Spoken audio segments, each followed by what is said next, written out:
میں 1-2 دن میں شہر آؤں گا, پھر تمہارے پاس بیٹھ کر تم سے بات کروں گا.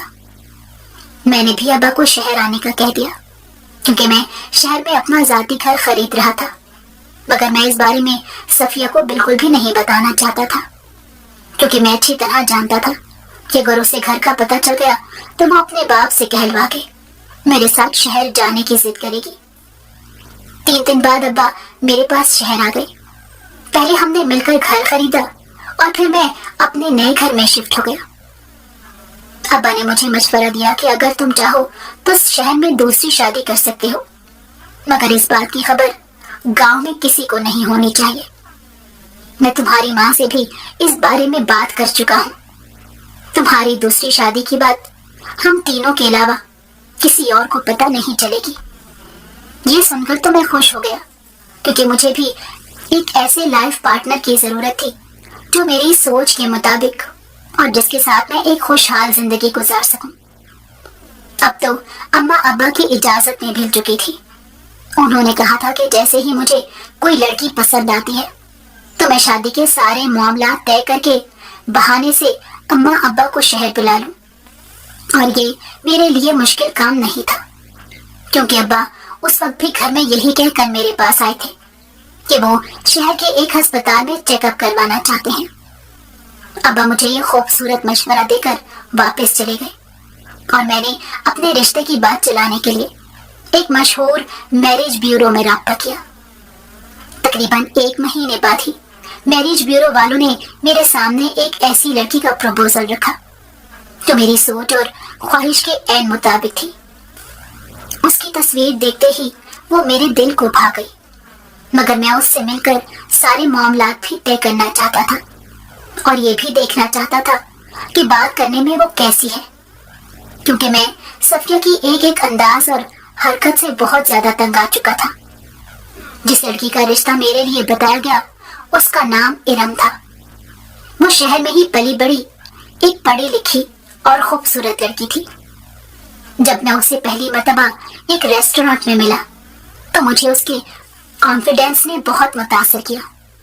میں نے اسے بتایا کہ میرا سارا خاندان گاؤں میں رہتا ہے, جہاں پر خاندان کے پریشر کی وجہ سے ہی میری شادی مجھ سے 10 سال بڑی عمر کی عورت سے کر دی گئی ہے, جبکہ میں اس کے ساتھ نہ تو خوش ہوں اور نہ ہی ساری زندگی گزار سکتا ہوں. ارم میری بات سن کر تھوڑی حیران ہوئی.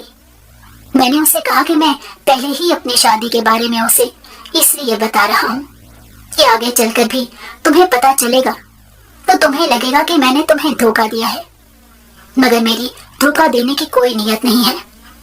البتہ میں اپنی دوسری شادی کے بارے میں صفیہ کو نہیں بتا سکتا, لیکن میرے ماں باپ اس شادی میں شرکت کریں گے. یہ سن کر ارم نے مجھ سے تھوڑا سوچنے کا وقت لیا, اور پھر 3 دن بعد ہی اس نے فون کر کے شادی کے لیے ہاں کر دی اور مجھے اپنے گھر کھانے پر بلایا. یوں تو اس کا تعلق مڈل کلاس فیملی سے تھا, مگر وہ پڑھے لکھے اور سلجھے ہوئے لوگ تھے. بڑی مختصر سی فیملی تھی. ارم کے ماں باپ کے علاوہ اس کا ایک ہی بھائی تھا, اور دونوں بہن بھائیوں کی شادی اکٹھی ہونی تھی. میں نے ارم کے والدین سے بات کی کہ میرے اماں ابا شادی میں شرکت کے لیے ہی شہر آئیں گے, کیونکہ کچھ وجوہات کی بنا پر ہم سارے خاندان میں یہ ظاہر نہیں کر سکتے.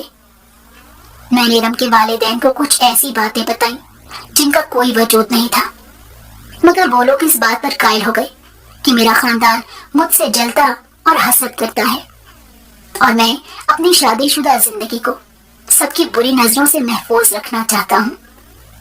اس طرح 1 مہینے بعد میری اور ارم کی شادی ہو گئی. اس شادی میں اماں ابا بھی شرکت کے لیے شہر آ گئے تھے, اور میری شادی کے 2 دن بعد وہ لوگ واپس گاؤں چلے گئے.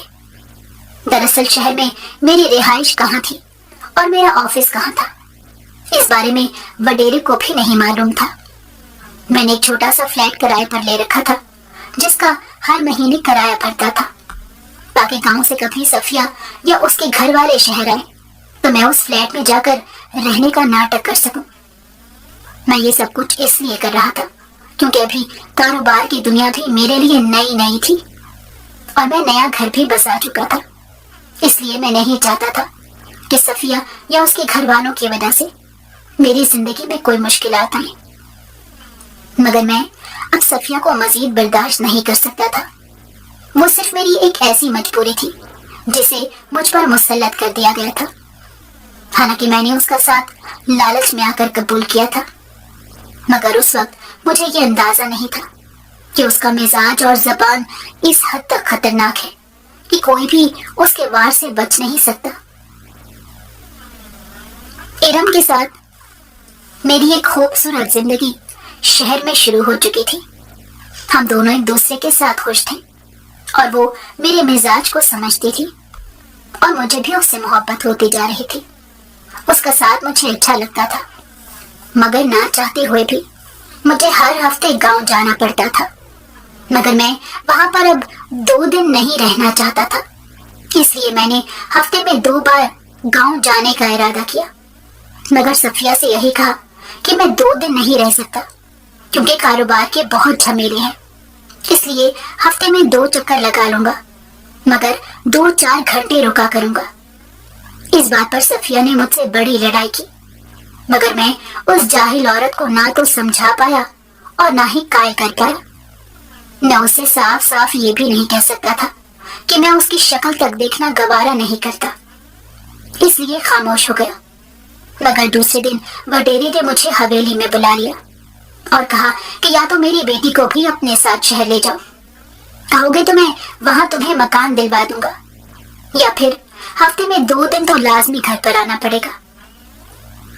میں یہ سن کر خاموش ہو گیا کیونکہ وڈیرے کے لہجے میں حتمی فیصلہ سنانے جیسے تاثرات تھے اور میں کسی قسم کا رزق نہیں لینا چاہتا تھا۔ میں نے کڑوا خون بھرا اور ارم کو سمجھا بجھا دیا۔ ہر ہفتے 2 دن مجھے گاؤں جا کر صفیہ کو برداشت کرنا پڑتا تھا، مگر صفیہ کی حرکتیں دن بدن ناقابل برداشت ہوتی جا رہی تھی۔ اماں نے بتایا کہ وہ میری غیر موجودگی میں کسی پیر بابا کے پاس جاتی ہے اور وہ اسے پتہ نہیں کون سی پٹی پڑھاتا ہے کہ آدھی آدھی رات کو کبھی اپنے کمرے میں اور کبھی چھت پر بیٹھ کر تسبیح کرتی ہے۔ میں ان باتوں سے بہت چڑھتا تھا۔ میں نے نرمی کے ساتھ صفیہ کو سمجھانے کی کوشش کی تو وہ کہنے لگی کہ مجھے بھی تمہارے ساتھ شہر جا کر ہی رہنا ہے کیونکہ میری شادی تم سے ہوئی ہے، تمہارے گھر والوں سے نہیں کہ تم وہاں رہو اور میں یہاں پر سڑتی رہوں۔ مجھے اس کی اس بات پر بہت غصہ آ گیا کیونکہ اسے اتنی بھی تمیز نہیں تھی کہ کیا کہنا چاہیے اور کیا نہیں۔ جب میں شہر ارم کے پاس اپنے گھر ہوتا تو اماں مجھے فون کر کے بتاتی تھی کہ صفیہ گھر میں نہیں ہے اور وہ اسی پیر بابا کے پاس روزانہ جانے لگی تھی، اور تو اور اس نے گھر میں عجیب سا ماحول بھی بنا لیا تھا۔ کھانے پینے کی چیزوں پر پتہ نہیں کیا کیا پڑھ پڑھ کر پھونکے مارتی رہتی تھی، اور تو اور اماں نے بتایا کہ اس نے کمرے میں دیوار پر میری تصویر لگا کے اس پر بھی پڑھائی کرنا شروع کر دی۔ اماں کو ڈر لگتا تھا کہ کہیں وہ جادو ٹونے کے چکروں میں نہ پڑ جائے۔ میں نے سوچا اب جس دن گھر جاؤں گا تو صفیہ سے 2 ٹوک بات کروں گا کیونکہ میں تعویذ گھنٹے سے بہت چڑھتا تھا اور صفیہ کا شمار بھی انہیں جاہل عورتوں میں ہوتا تھا جو ایسی خرافات میں پڑ کر وقت اور پیسہ بھی برباد کرتی ہیں اور پتہ نہیں کون کون سے برے عقیدے بھی پال لیتی ہیں۔ میں نہیں چاہتا تھا کہ میرے گھر والوں کو کسی بھی قسم کا کوئی ناقابل تلافی نقصان اٹھانا پڑے۔ میرا کاروبار بھی اچھا چل رہا تھا، اس لیے مجھے مزید صفیہ کی زمینوں اور پیسے کی بھی ضرورت نہیں تھی۔ میں طے کر چکا تھا کہ اگر میرے سمجھانے پر وہ سمجھ گئی تو ٹھیک ہے، ورنہ میں اس کے باپ سے 2 ٹوک بات کروں گا۔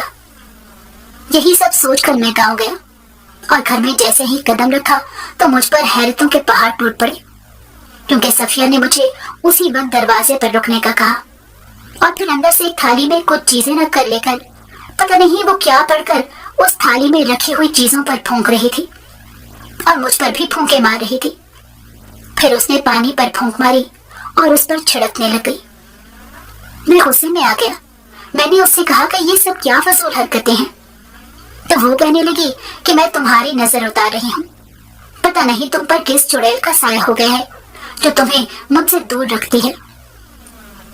میں نہیں جانتا تھا کہ اسے کچھ پتہ چل گیا تھا یا وہ ہوا میں تیر چلا رہی تھی، مگر مجھے اتنا یقین تھا کہ اگر اسے کچھ بھی معلوم پڑے گا تو وہ ہنگامہ کیے بغیر نہیں رہ سکتی۔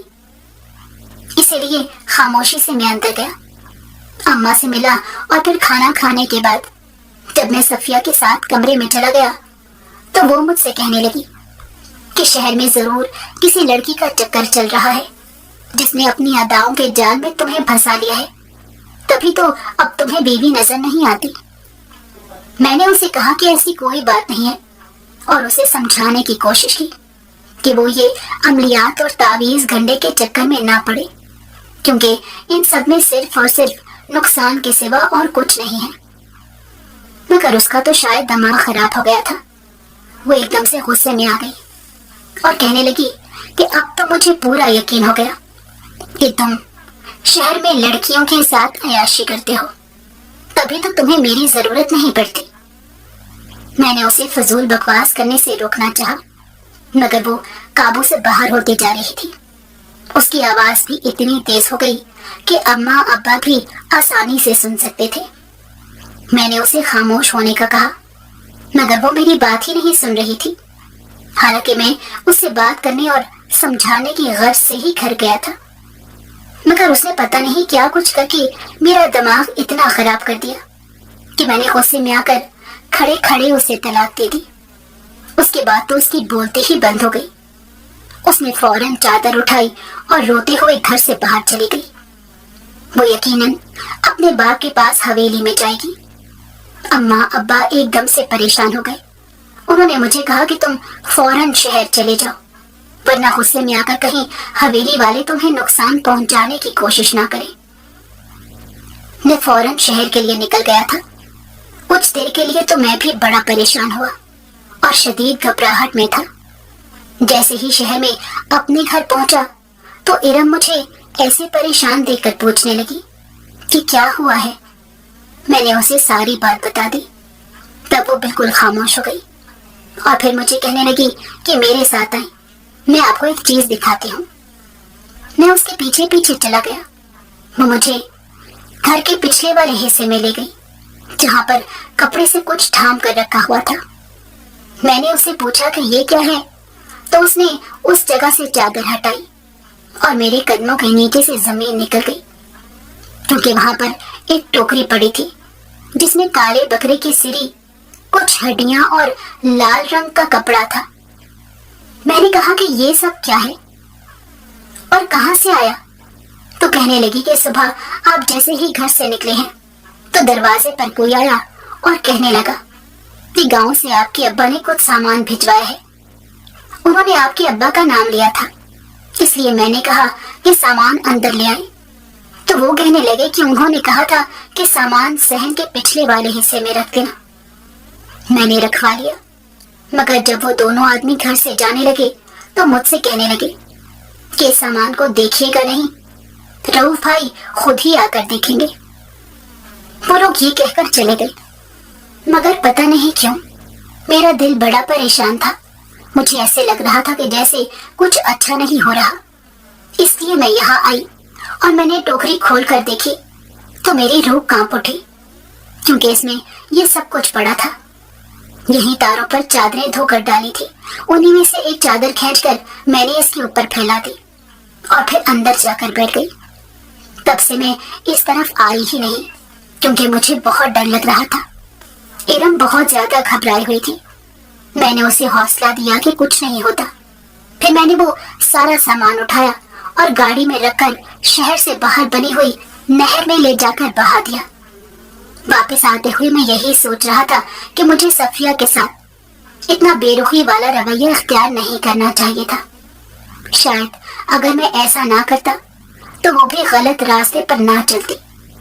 لیکن ہمارے معاشرے میں عورتیں تعویذ گھنڈے کی طرف ہی کیوں جاتی ہیں؟ کیا انہیں نہیں معلوم کہ یہ سب کتنا سخت گناہ ہے؟ یہی سب سوچتے ہوئے میں گھر واپس آیا۔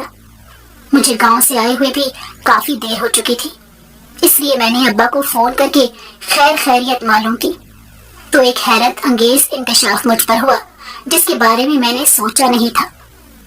ابا نے بتایا کہ جب میں نے صفیہ کو طلاق دی تو وہ چادر اوڑھ کر حویلی جانے کی بجائے اس ڈھونگی پیر بابا کے پاس چلی گئی تھی تاکہ اسے بتا کر وہ میری شامت بلا سکے، مگر اس نے صفیہ کو وہیں پر بٹھا لیا اور کہنے لگا کہ اتنے گھنٹے کا چلا کاٹنا پڑے گا لیکن وہ مجھے سبق ضرور سکھائے گا۔ یہ سن کر صفیہ بھی مان گئی اور وہیں اس کے پاس بیٹھ گئی، مگر اس ڈھونگی پیر نے صفیہ کے ساتھ کچھ نازیبا حرکتیں کرنے کی کوشش کی۔ دوسری طرف صفیہ کے گھر سے جانے کے بعد جب میں شہر سے نکلا تھا تو ابا خود ہی حویلی میں اور وڈیرے کے پاس چلے گئے تھے، مگر صفیہ کو وہاں نہ پا کر ابا نے وڈیرے کو مختصراً ساری بات بتائی اور کہا کہ وہ یقیناً پیر کے گھر گئی ہوگی۔ وڈیرا بھی ابا کے ساتھ وہاں پیر کے ڈیرے پر پہنچ گیا۔ اسی طرح صفیہ کی عزت اور جان بچ گئی، ورنہ وہ پیر پتہ نہیں صفیہ کے ساتھ کیا کرتا۔ مگر جو کچھ ہوا تھا اس نے صفیہ کی آنکھیں کھول دی کہ وہ پیر کوئی کرامت کرنے والی ہستی نہیں، بلکہ وہ اسی طرح لوگوں کو اور خاص طور پر عورتوں کو بے وقوف بنا کر ان سے پیسہ بھی لوٹتا تھا اور ان سے فائدہ بھی اٹھاتا تھا۔ صفیہ کو اس بات کا بہت صدمہ لگا کہ اس نے ایک ڈھونگی پیر کی باتوں میں آ کر اپنا گھر خراب کر لیا تھا۔ یہ سب سن کر مجھے بھی افسوس ہوا، مگر ابا نے مجھے ایک اور بات بتائی جس کے بارے میں کوئی نہیں جانتا تھا، اور یہ بات ابا کو وڈیرے نے خود بتائی تھی۔ دراصل صفیہ بچپن میں کھیلتے ہوئے بہت بری طرح سے گری تھی تو اس کے دماغ پر چوٹ لگی تھی، جس کی وجہ سے وہ کافی سال تک بہت بیمار رہی۔ اسی وجہ سے وڈیرے نے نہ تو اسکول میں داخل کروایا اور نہ ہی یہ بات حویلی سے باہر نکلنے دی کہ اس کی بیٹی بچپن میں ہی پاگل اور ذہنی مریض کے طور پر سب کی نظر میں نہ آ جائے، اور وڈیرے نے اندر ہی اندر سب سے چھپا کر اس کا علاج تو کروا لیا، مگر لوگوں میں نہ گھلنے ملنے کی وجہ سے وہ عجیب سی شخصیت کی مالک بن گئی، اور پھر 2 مرتبہ اس کی شادی نہ ہونے کی وجہ سے وہ ذہنی طور پر کافی اپسیٹ ہو گئی تھی۔ ایک شادی تو وہ ٹوٹی تھی جو وڈیرا اپنی مرضی اور پسند سے کروانا چاہتا تھا، مگر اس سے پہلے صفیہ نے خاندان میں ہی کسی کو پسند کیا تھا اور وہاں پر شادی کی بات بھی چل رہی تھی، مگر وہ لڑکا اچانک سے ایک جان لیوا بیماری میں مبتلا ہو گیا اور شادی ہونے سے پہلے ہی بھری جوانی میں دنیا سے چل بسا۔ یہی وجہ تھی کہ جب دوسری جگہ رشتہ ہونے پر لڑکے کا ایکسیڈنٹ ہوا تو لڑکے والوں نے صفیہ کو منحوس قرار دے کر شادی سے انکار کر دیا، کیونکہ وہ اس کے پہلے رشتے کے بارے میں جانتے تھے۔ میں خاموشی سے فون پر یہ سب باتیں سن رہا تھا، ارم بھی میرے پاس بیٹھی یہ سب کچھ سن رہی تھی۔ میرے پاس تو کہنے کو کچھ نہیں رہا تھا۔ میں نے ابا سے اجازت لی اور فون رکھ دیا۔ اس بات کے چند دن بعد مجھے پتا چلا کہ صفیہ امید سے ہے۔ میرے لیے بہت بڑی بات تھی کیونکہ وہ میرے بچے کو جنم دینے والی تھی، مگر میں اس سے جینے کی آخری امید نہیں چھین سکتا تھا۔ نہ ہی میں نے اس سے رابطہ کرنے کی کوشش کی اور نہ میرے ذہن میں کوئی ایسا ویسا پلان تھا، بلکہ میں نے ابا اور اماں سے بھی کہہ دیا کہ آپ لوگ اپنے پوتا یا پوتی کو ملیے گا، بے شک وہ اپنی ماں کے ساتھ آپ کے گھر میں بھی آئے جائے، مگر میرا اس بچے پر صرف اتنا حق ہوگا کہ میں اس کی کفالت کروں گا، مگر اسے صفیہ پالے گی، کیونکہ میں نہیں چاہتا کہ وہ جینے کی آخری امید بھی کھو دے۔ ابا میرے فیصلے پر خوش ہو گئے کیونکہ اس بات کا احساس تو انہیں بھی تھا کہ لالچ میں آ کر ہم نے صفیہ کے ساتھ زیادتی کی تھی۔ آج اس بات کو 1 سال گزر چکا ہے۔ صفیہ نے ایک بیٹے کو جنم دیا جو بالکل صحت مند اور تندرست ہے۔ میں ہر مہینے خرچہ بھیجتا ہوں، حالانکہ صفیہ کے پاس روپے پیسے کی کمی نہیں، مگر باپ ہونے کی حیثیت سے میرا اتنا تو فرض بنتا ہے، اور صفیہ بھی بیٹے کے آ جانے کے بعد بالکل مطمئن زندگی گزار رہی ہے۔ اسے اب کسی بھی سہارے کی ضرورت نہیں ہے۔ مجھے بھی اللہ نے ایک بیٹی سے نوازا ہے جسے ارم بڑی شفقت اور محبت سے پال رہی ہے، مگر میری زندگی میں جو کچھ ہوا تھا وہ ناقابل فراموش ہے۔ خدا جانتا ہے کہ پہلے صفیہ اس دنیا سے جائے گی، پھر میں چلا جاؤں گا، مگر میرا اور اس کا بیٹا تو ہم دونوں کے رشتے کی نشانی بن کے جیے گا، اور میں اپنے بیٹے کو ایک اچھا انسان بنانے کی کوشش کروں گا۔